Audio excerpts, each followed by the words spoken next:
다시 일어나라 하는 제목으로 말씀 전하겠습니다. 이번 성회 기간에 여러분의 삶에 죽어가는 모든 것들이 소생케 되어지는 복이 있기를 축원합니다. 이번 주제가 그겁니다. 소생케 되어지는 복. 옛날에 한때는 잘 나갔던 여러분의 그 무엇인지 모르겠지만 갑자기 어느 날 문제를 닥쳐서 그 문제가 점점 나에게 목의 가시처럼 이렇게 여러분을 괴롭힐 때, 아니면 죽어가고 있는 그 모든 것들, 기대했던 자녀가, 기대했던 내 사업이, 기대했던 내 미래가, 행복을 꿈꿨던, 그래서 신혼을 이루었던 우리 가정이 죽어가고 있다면 하나님 이번 성회 기간에 소생케 되어지게 하여 주시옵소서. 소생케 되어지게 하여 주옵소서. 여러분, 산소가 없어서 죽어가는 사람에게 인공호흡을 하는데 이산화탄소를 주면 더 죽습니다. 빨리 죽어요. 산소가 필요한 사람에게는 산소를 줘야지 이산화탄소를 주면 안 되는 것처럼, 여러분이 죽어가고 있는 그것이, 여러분 자신의 심령이 죽어가든지 뭐가 죽어가든지 그 죽어가는 그곳에는 생명의 숨이 들어가야 되는 겁니다. 하나님의 푸뉴마, 하나님의 루아크, 하나님의 생명의 숨결. 그러니까 생명이 있는 분이 생명을 주셔야지, 생명 없는 곳에서 생명을 달라고 하면 소생케 될 수가 없는 겁니다. 내가 곧 길이요 진리요 생명이니 나로 말미암지 않고는 아버지께로 올 자가 없느니라. 예수 그리스도께서 유일하게 우리를 소생케 하시는 생명의 근원 되시는 겁니다. 다른 데 가서 빌면 안 되죠. 다른 미신 앞에서 빌면 안 되죠. 왜? 아무리 빌어야 여러분을 소생케 시킬 수 없습니다. 격려는 해주겠죠. 힘내라, 힘내라. 자기 개발서 읽고 뭘 하다 보면은, 그래 내가 정신 좀 차려야지, 주먹 불끈 쥐겠지만 그건 내 다짐이지, 실제적인 힘이, 여러분에게 살리는 힘이 흘러나오지 않는다는 겁니다. 여러분, 어제 저녁에 달고 오묘한 말씀, 얼마나 단 말씀을 들었습니까? 제가 정말 오늘 새벽에 어떻게 서야 할지 긴장이 될 정도로 정말 저희의 스승님이신 우리 피영민 목사님, 그때 제가 벌써 28년 전에 배우던 그 말씀이 막 다시 떠오르는데, 참 달고 오묘한 생명의 말씀. 어제 저녁에 우리를 그리스도 앞으로 인도하지 않았습니까? 그리스도 앞으로, 우리 예수 그리스도는 The Light, 그 빛이시고, 뭐 많은 빛 중에 하나가 아니라 그 빛, The Light. 전에도 없었고 후에도 없었고 오직 유일한 빛 대신 그리스도, The Light. 그 The Light 앞으로 나가는 A Light, 그 빛은 성경이라고 그랬죠. 따라서 성경을 읽어가지고 지식을 갖추는 게 아니라 A Light인 성경을 통해서 The Light인 그리스도께로 나가는 겁니다. 그래야 그리스도께서 우리를 소생케 하시는 거예요. 그리스도께서 생명을 주시는 겁니다. 성경이 하나님의 말씀이시기 때문에 이 말씀을 통해서 우리가 살아난 이유는 성경의 활자나 이 책이 힘을 주는 것이 아니라 이 책이 The Light, 그리스도를 증언하고 있기 때문에 우리는 성경을 통해서, 그래서 창세기부터 요한계시록까지 성경을 통해서 누구를 만나야 되는가? 예수 그리스도를 만나야 되는 거지요. 라이스를 통해서 더 라이스를 만남으로 말미암아 그분이 우리의 삶에 역사해 주시는 겁니다. 여러분, 성경과 예수님이 왜 능력이 있는 줄 아세요? 여러분이 어려운 일을 당해가지고 원수의 목을 꺾어야 되고 내가 정말 어려운 가운데 일어나야 되는데, 정말 역사 속에서 가장 위대한 대왕인 알렉산더 대왕의 이 자막만한 알렉산더 초상화 앞에 가가지고 무릎 꿇고 나 좀 도와주시오, 이번 한 번만 힘 좀 써주시오. 당신은 헬라 제국을 만든 사람 아닙니까? 아무리 해봐야 초상화에 알렉산더 대왕이 걸어 나와서 여러분을 돕지 못한다는 겁니다. 역사 속의 사람입니다. 죽어있는 박제된 사람입니다. 우리 예수님은 성경이라는 책 속에 박제되어 계신 분이 아니라는 거죠. 성경에 예수님이 계신데 여러분이 이 앞에 나와 무릎을 꿇고 주님 도와주십시오, 저를 소생케 해주십시오 하면, 알렉산더 대왕은 그냥 저기에 박혀 있는지 몰라도 이곳에 계신 예수님이 걸어 나오시는 겁니다. 걸어 나오셔서 여러분의 삶에 운행하신다고요. 무엇이 문제냐? 하나님은 살아있고, 성경도 하나님의 말씀은 살았고 운동력이 있고 It's alive and active라고 그럽니다. 하나님의 말씀은 살아있기 때문에, 운동력이 있기 때문에 좌우의 어떤 날성 검보다도 예리하여 영과 홍과 관절과 골수를 찔러 쪼개요. 여러분, 칼의 용도는 두 가지입니다. 원수가 오면 찔러서 무찌르는 것이고, 병자가 오면 고쳐내는 메스가 되는 겁니다. 하나님의 말씀은 원수는 물리쳐 주시고 병은 고쳐 주시고, 하나님의 말씀은 살아있는 말씀인데 그 살아있는 말씀이 살아서 부활하신 예수님을 증언하고 있으니 예수님 앞에 나와서 무릎 꿇으면은 예수님은 이곳에서 걸어 나와 실시간으로 역사하신다는 겁니다. 우리는 2000년 전에 계신 예수님을 믿는 게 아니죠. 2000년 전에 하늘을 비추었던 그 더 라이트를 말하는 것이 아니라 그 더 라이트, 그 빛 대신 예수님이 오늘 이곳 가운데 2019년 2일날 이 새벽에 살아계신 줄 믿습니다.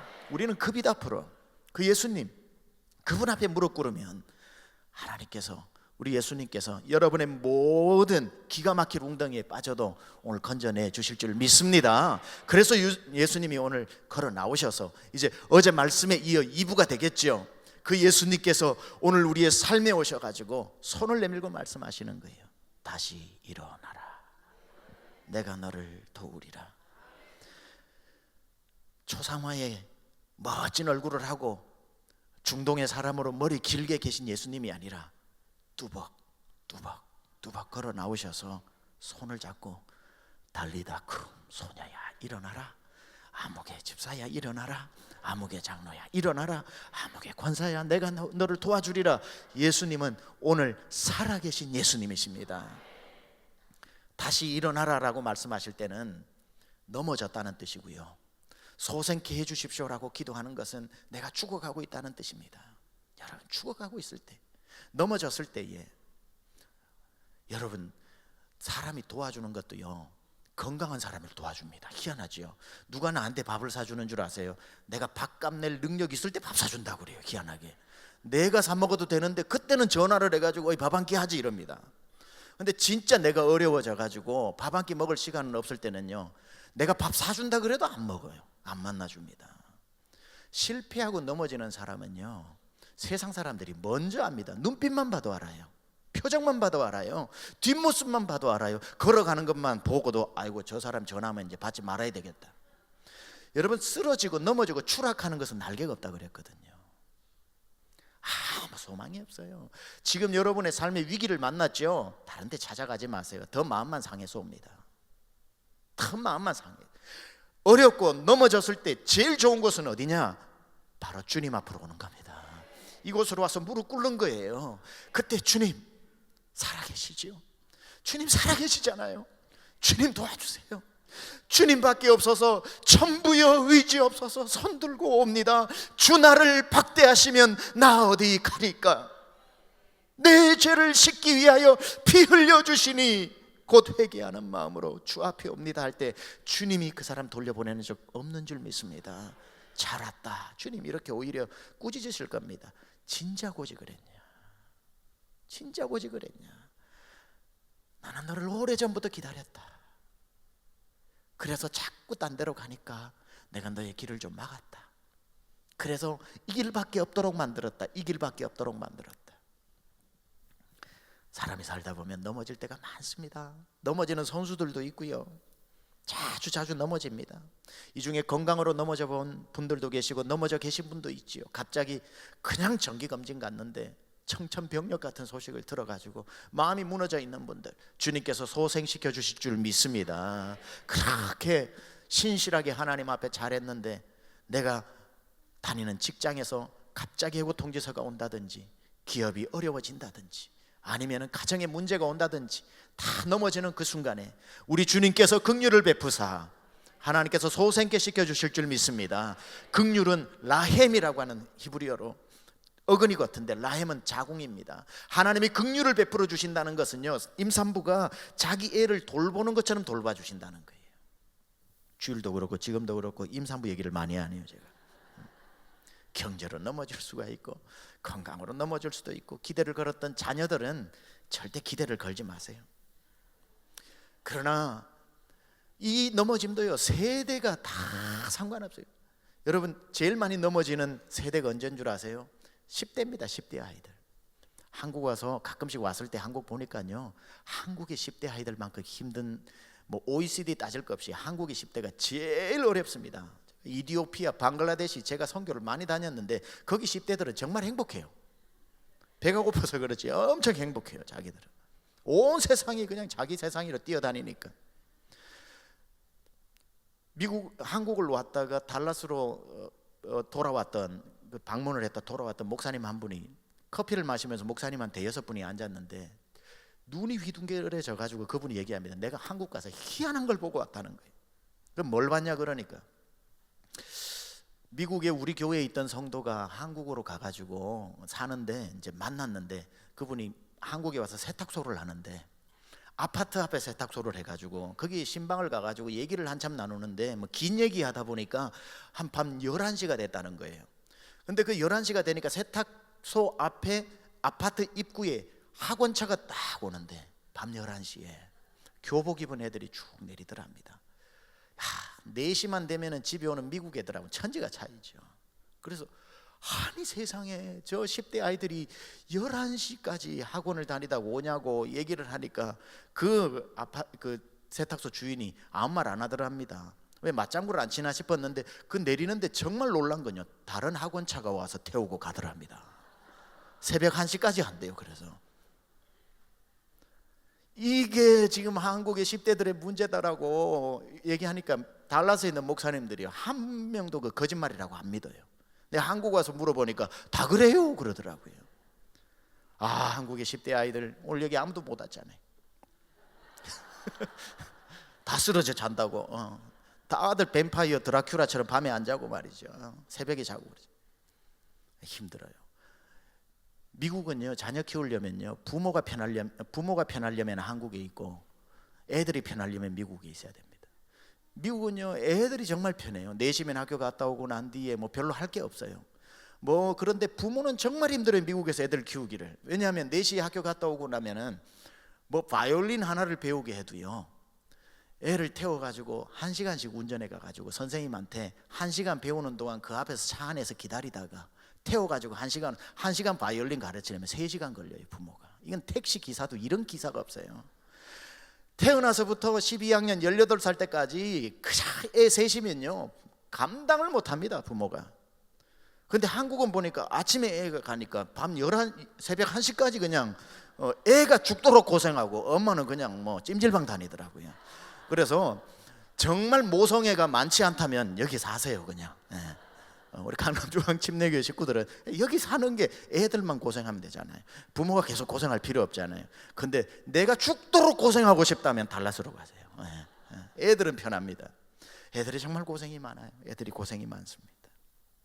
20대 30대 정말 고생 많아요. 한국의 20대 30대들 보면 인생에서 가장 많이 무너지고 넘어지고 실패하는 나이가 20대 30대입니다. 왜냐하면 대부분의 이제 대학 입시부터 떨어지기 시작하고 들어가게 되면 취업 공부에 떨어지기, 토플 시험, GRE 시험, 토익 시험, 다 운전면허 시험, 취직 시험, 자격증 시험, 요리 시험, 요새는 또 기본적으로 하나씩 가지고 있어야 되는 바리스타 시험, 다 떨어져.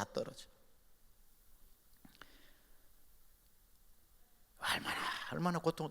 청년들한테요, 여러분, 우리 강남중앙침례교회 청년부 부흥하는 거 굉장히 쉽습니다. 힘들지 한마디 해주면 됩니다. 그러면 울어요. 근데 어르신들이 청년들한테 뭐라 그러냐면 어깨 펴! 젊은 사람이 돌을 씹어도 그냥 소화할 텐데 뭘 그래 고개를. 안 그래도 훨씬 힘들어요. 20대 30대가 직장 떨어지지, 토플 점수 안 나오지, 토익 점수 안 나오지, 좋아한다고 따라다녔는데 나 안 좋아해 주지, 결혼은 못할 것 같지. 제가요 20대 딱 되었을 때 침례신학대학 들어가서 전도사가 되어서, 여러분 전도사의 그 선발 기준이 뭔 줄 아세요? 소명감이 투철하고 설교의 능력이 탁월하며 영혼을 사랑하는 전도사를 구하는 교회는 한 군데도 없어요. 기타 반주 가능, 일종 보통 면허 소지, 이게 2개만 있으면은 사명 안 받아도 채용이 됩니다. 그래서 무조건 운전면허를 따야 돼요. 제가 울산 침례교회 출신인데, 울산 침례교회에서 제가 전도사로 이제 우리 목사님께서 교육 전도사를 해주셨으니까 일종 보통 면허를 따야 되는데요. 우리 병민 목사님께서는 시험이 제일 쉬우셔가지고 공자보다 잘 칠 수 있는 그런 능력이 되지만 저는 또 이 시험이 잘 안 돼요. 시험이. 그런데 이제 운전면허를 따야 되는데 제 친구가 공고를 다니는 친구가 있었어요. 저는 인문계고 울산고등학교를 나왔는데 그 공고를 나온 친구가 딱 운전면허 필기시험을 가더니만 딱 합격해서 온 거예요. 자신감이 확 생기더라고요. 야, 너 어떻게 필기시험 합격했냐 그러니까 그 친구가 표현이 좀 격해도 용서해 주세요. 닭대가리 아니면 다 붙어 그러더라고요. 그래가지고 네 머리보다는 내 머리가 낫겠다는 생각이 들더라고요. 그래가지고 그 말만 의지하고 공부를 하나도 안 하고 갔어요. 시험을 봤는데 1종 보통은 80점 나오고 2종이 70점 나오는데 80점이 안 나오고 떨어져 버린 거예요. 그 창피함은 이루 말할 수가 없습니다. 전부 묻는 거예요. 붙었냐고. 그래서 뭐 이상하게 떨어졌다고 그러니까 그걸 떨어지냐고 그래요. 그래가지고 그 다음에 공부를 되게 열심히 했습니다. 되게 열심히 해가지고 갔는데 시험지를 그때 보는데 종이가 이제 그 비닐봉지 안에 들어있거든요. 그래가지고 그거 이제 OMR 뭐 하지마, 다음 사람도 써야 되니까 그게 색칠하지 말라고 OMR 카드에만 하라고. 그러니까 문제를 보고 OMR 카드 2번 쉽더라고요. 3번 이렇게 하는데 가만 보니까 앞에 사람이 이 글자가 안 나오는 볼펜으로 그 답을 비닐 위에 이렇게 마크를 해놨는데 3번까지 보니까 제 답이랑 똑같아. 이 사람 합격했구나 해가지고 그것만 보고 다 옮겼었어요. 이제는 시간도 없고 해가 똑 떨어져 버렸어요. 또. 이제 세 번째 또 시험을 보러 갔네요. 이제는 막 우리 담임 목사님께서 어떻게 됐어요? 봉고차 놀고 있는데 이러시고요. 야, 이게 긴장감이 생겨가지고요. 공부를 해도 너무 떨려가지고 또 떨어져 버렸어요. 나중에는요, 이게 면허증 다 비슷한 경험 있으신 분은 아시지만 인지가 붙어 있는데 이 걸레처럼 붙어 있는 거예요. 이게 나중에는 한 번을 갈고 죄송합니다만 이제 7번을 떨어졌어요. 7번. 그런 사람이 여러분 담임 목사입니다. 지금이라도 취소하셔도 됩니다. 나중에는요, 정말 이게 안 되는 거예요. 그래서 어떤 분이 복음을 전해주는데 울산시에서는 자네 실력으로는 안 될 것 같다. 언양면허로 가면 그게 좀 쉽대더라. 그래서 언양면허로 제가 유학을 가가지고 시험을 봤죠. 시험을 봐가지고 딱 점수가 나오는데 그날 나오잖아요. 80점에 딱 합격을 해야 되는데 80점 나왔습니다. 그래가지고 합격을 했어요. 그게 1년 걸렸어요. 1년. 필기만 1년 걸렸습니다. 1년 동안 제가 뭐인 줄 아세요? 실기 연습했죠. 그러니까 실기는 그 다음날 붙어버렸어요. 나중에 7번 떨어지고 나니까 무슨 그 장점이 있었냐면 실기 실력이 너무 좋은 거라. 계속 실기만 하니까 지금까지 28년 무사고 운전입니다. 접촉사고도 한 번 없었어요. 떨어진다고 나쁜 게 아니구나. 넘어진다고 나쁜 게 아니구나. 넘어지는 동안 하나님이 운전 실력을 엄청 키우셨구나. 다 문제. 넘어져도 욕하고 일어나면 자기도 손해지만 넘어진 김에 둘러보면 10,000원짜리가 있다 그러잖아요. 그러니까 넘어지는 게 중요해요. 다 20대로 넘어진 얘기는 너무 많아가지고 이번 설교 때는 다 못하고요. 이제 목회하는 동안 해야죠.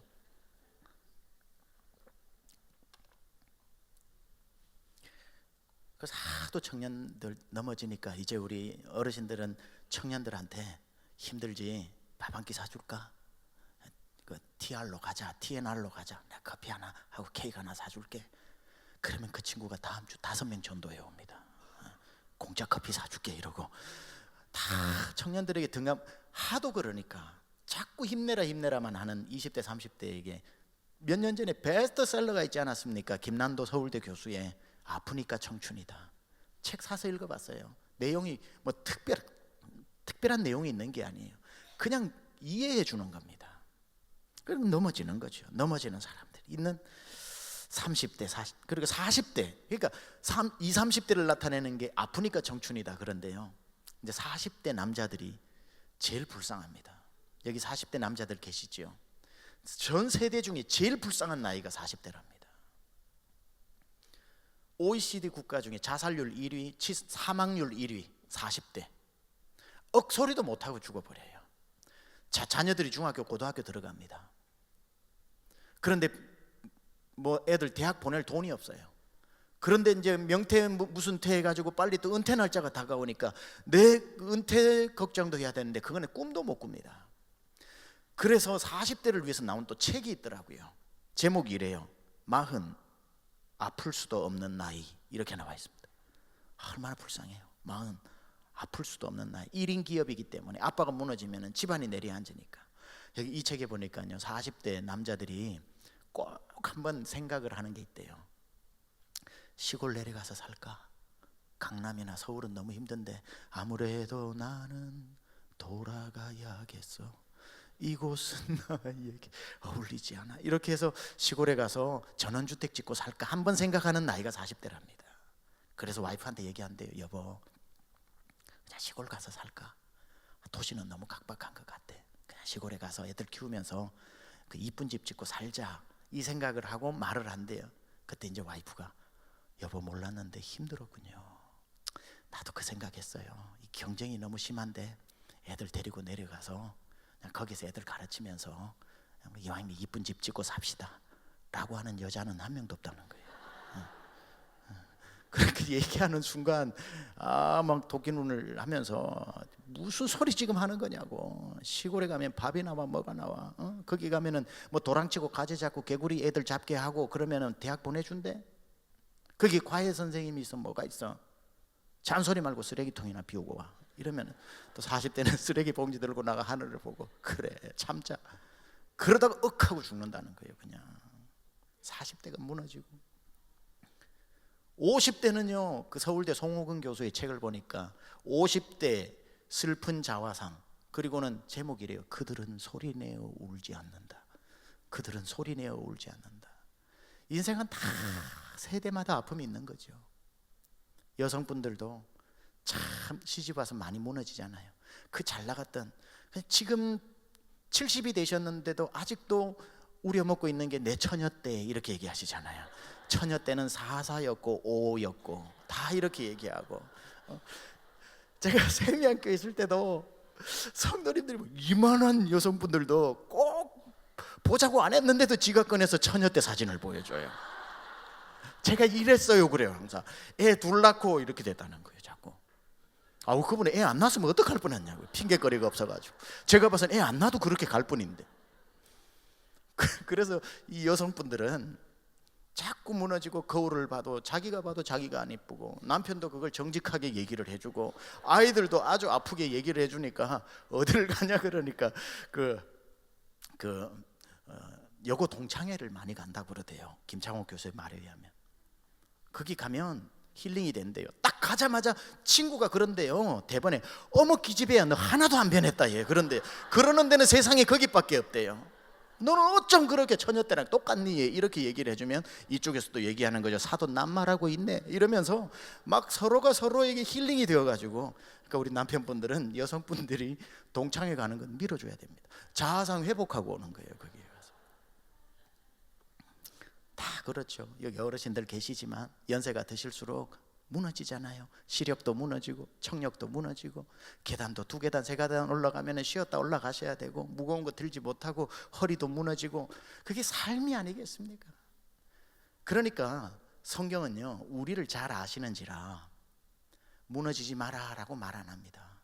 무너질 수밖에 없고. 이거는 대저의인은 7번 넘어질지라도, 넘어지다, 이게 나팔이라고 하는 말인데요. 히브리어로 나팔, 넘어지다. 이거는 육체적으로 쇠약해지다는 뜻이 첫 번째. 두 번째는 어떤 일을 당해 사건이 있어가지고 실패하다 이런 뜻입니다. 이 중에는 육체적인 나이가 들므로 쇠약해지는 분도 있고, 아직 멀쩡한데도 불구하고 내 삶에 사건이 일어나서 지금 완전히 내가 지금 뱅크럽트 되거나 크래시다운 될 수 있는 순간이 왔을 때에 넘어지는 건 순간순간 많은데, 희한하게도 성경은 다 찾아보세요. 넘어지지 않는 법을 가르쳐 주지 않습니다. 왜냐하면 넘어져야 배울 수 있는 게 있기 때문에 넘어지지 않는 법을 가르쳐 주지 않아요. 애들이 태어나서 자랄 때에 수천 번 넘어지지요. 그건 넘어지지 말라고 부모가 뭐 보조대를 갖다 줘가지고 안 넘어지게 하면 그 아이는 평생 못 걷잖아요. 넘어지면서 걷는 법을 배우고, 그죠? 넘어지면서 무릎이 깨지면서 뛰는 법을 배우는 거죠. 1000번을 흔들려야 꽃이 핀다지요. 뿌리가 견고해져서 흔들려야 살아야죠. 아이고 이건 바람에 가면 안 되지 해서 뿌리를 더 깊은 곳으로 내려서 그 줄기에서 꽃이 핀다잖아요. 그래서 넘어지는 거는 하나님이 포기해서 넘어지는 게 아니에요. 넘어지는 것은 하나님이 우리의 삶에 그냥 정해놓은 이치예요. 그런데 더 놀라운 사실이 뭐냐면 성경이 넘어지지 않는 법을 가르쳐 주는 것이 아니라, 놀랍게도 성경은 넘어진 사람이 일어나는 법을 가르쳐 주시는 거예요. 왜냐하면 넘어지는 거는 어쩔 수 없지만 넘어진 상태로 있어서는 안 되기 때문에 하나님은 절대로 저와 여러분을 넘어지게는 내버려 두시되 넘어진 채로 놔두지는 않습니다. 그게 우리의 소망이에요. 내가 오늘 넘어졌으나, 내가 육체의 문제가 생겼으나, 내 삶에 위기가 왔으나, 그렇게 금이야 오기야 키웠던 자녀가 내 속을 긁어놓을지라도, 내 삶이 총체적으로 무너질지라도, 그래 넘어졌다. 그러나 나에게 소망이 있는 것은 넘어진 이 상태에 주님이 나를 내버려 두시지 않는다는 거죠. 반드시 일으키시는 거죠. 그래서 성경을 읽을 때 정말 신바람 나는 게 뭔 줄 아세요? 우리가 존경하는 믿음의 위인들이 다 히브리서 11장에 나오는 모두 다 넘어졌던 사람들이라는 것. 특별한 썸바디가 아닙니다. 아주 특별한 누군가가 아니에요. 아브라함도 거짓말하면 자기 아내 속이면서 넘어졌죠. 야곱 말할 게 뭐가 있겠습니까? 거짓말하는 거짓말쟁이였죠. 다윗인들 안 넘어졌으며 엘리안들 날 죽여달라고 번아웃이 와서 넘어지지 않았습니까? 베드로가 넘어진 것은 시간 없어서 다 말 못합니다. 다 넘어져요. 다 넘어져요. 다 넘어져요. 2018년도에 번쩍 일어서고 2019년도를 맞이하고 싶었는데 웬일인지 2018년도에 닥쳤던 문제가, 새로운 해가 밝았는데도 여전히 내 문제가 그대로, 오늘 아침에 눈을 떠보니 한숨밖에 안 나오는 넘어진 상태에 있는 분에게도 여전히 소망이 있는 것은, 넘어진 채로 주님은 절대로 넘어진 채로 내버려 두지 않는다는 사실입니다. 세상만 하더라도, 이건 꼭 기독교의 이치만 아니더라도 세상에도 다 우리가 기억하는 위대한 사람들은요, 실패를 여러분보다 훨씬 많이 했던 사람들이고요. 그러나 여전히 우리가 그들을 기억하는 이유는, 실패를 100번 했으면 그 사람을 우리가 왜 기억하냐면 100번 실패한 사람이면 아무도 기억 안 합니다. 그런데 그 사람은 100번을 실패했지만 101번을 시도했기 때문에 마지막 한 번이 성공해가지고 기억하는 겁니다. 에디슨이, 우리가 이 밝은 데서 예배를 드리는 것은 전구 때문인데, 이 전구 에디슨이 만들 때 몇 번 실패했는지 들으셨죠? 2000번입니다. 2000번 아무도 시도하지 않습니다. 그런데 우리는 이 불빛 아래서 오늘 예배를 드려요. 에디슨이 성공을 했는 겁니다. 한 번만에 성공한 게 아니라 2000번 넘어졌는데 다행인 것은 2001번을 일어났기 때문에. 제가 미국에 있을 때 포드 자동차를 타고 다녔는데, 포드 자동차를 만드는 헨리 포드라고 하는 사람, 거기에는 지회사들도 많죠. 링컨 컨티넨탈도 있고 많은 어마어마한 글로벌 기업입니다. 포드 회사가 5번을 뱅크럽, 부도가 났습니다.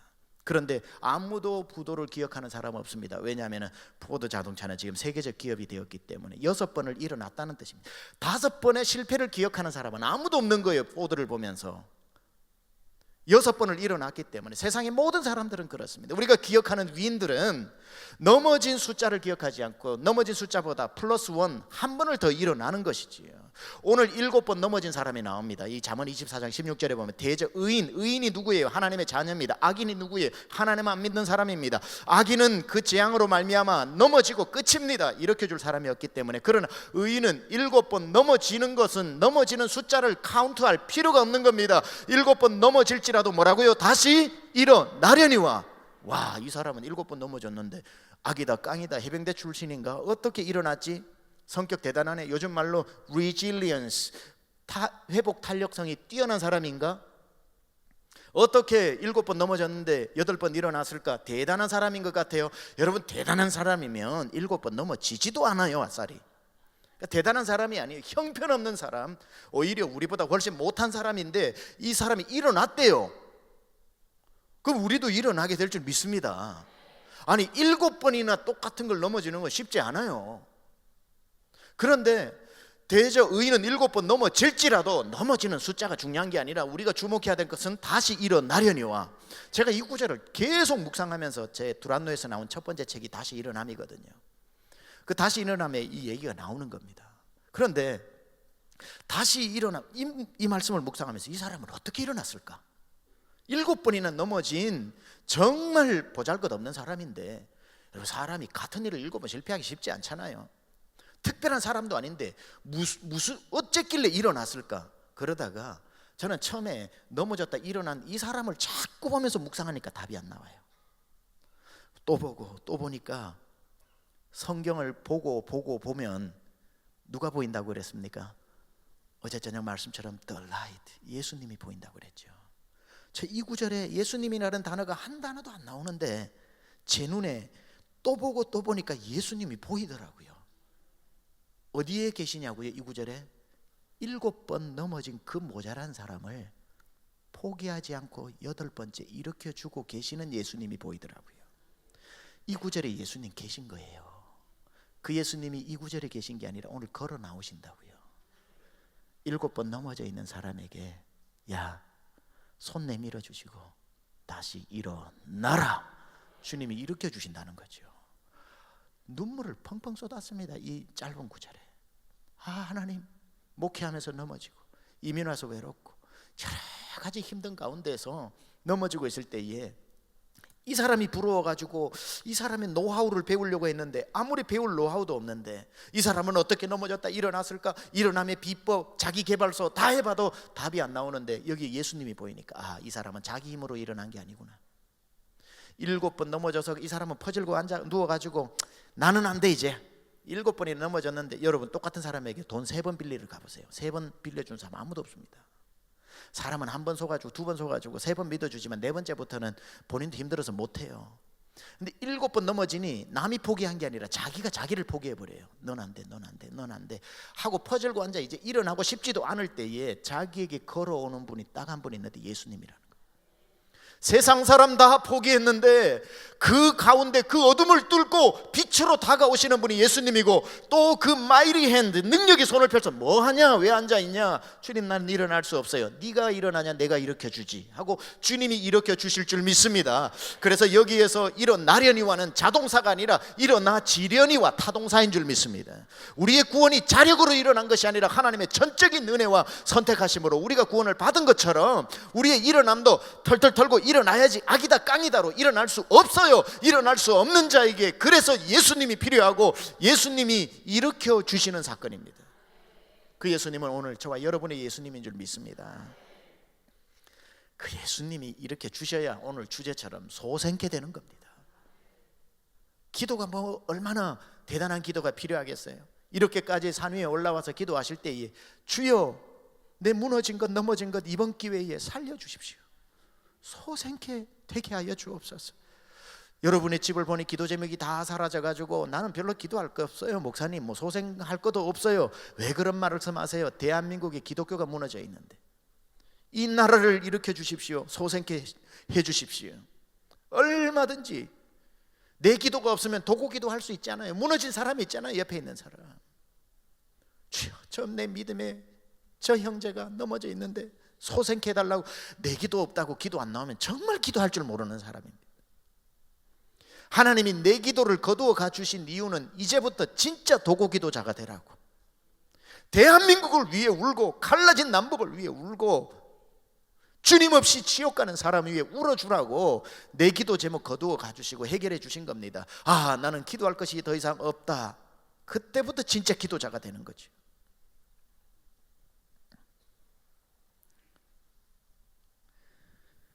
저는 오늘 여러분들이 이 능력의 손을 만나야 됩니다. 7번 넘어진 걸 오늘부터 묵상하시지 말고요, 7번 넘어져 있는 여러분에게 와 있는 그 손이 지금 보이세요? 성경 안에 그 손이 있는 게 아니라 하나님은 살아계시기 때문에 성경에서 오늘도 걸어 나오셔서 여러분에게 손을 내밀고 있는 거죠. 이 교회는 아니고 세미양교회가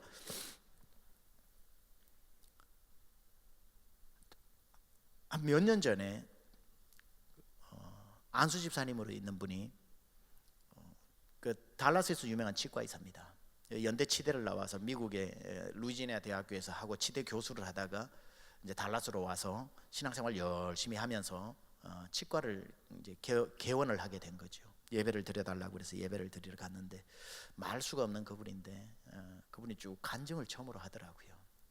제가 치과를 졸업하고, 여러분 치과를 졸업한다고 해서 다 성공하는 거 아닙니다. 치과의 경쟁이 얼마나 심하고, 그러니까 눈앞이 막막하면서 어떻게 살아야 할까, 그 가운데 본인이 깊은 기도를 드렸대요. 하나님 앞에, 하나님, 제가 이 지혜와 하나님께서 이 기술을 주셨는데 주님을 위해서 살고 싶은데 제 마음에 어떻게 살아야 할지 모르겠습니다 하고 기도를 했을 때에 아주 지적이었던 그분에게도 하나님은 말씀은 죽어있는 말씀이 아니라 살아있는 말씀이기 때문에 그에게 이러한 그림을 보여주시더래요.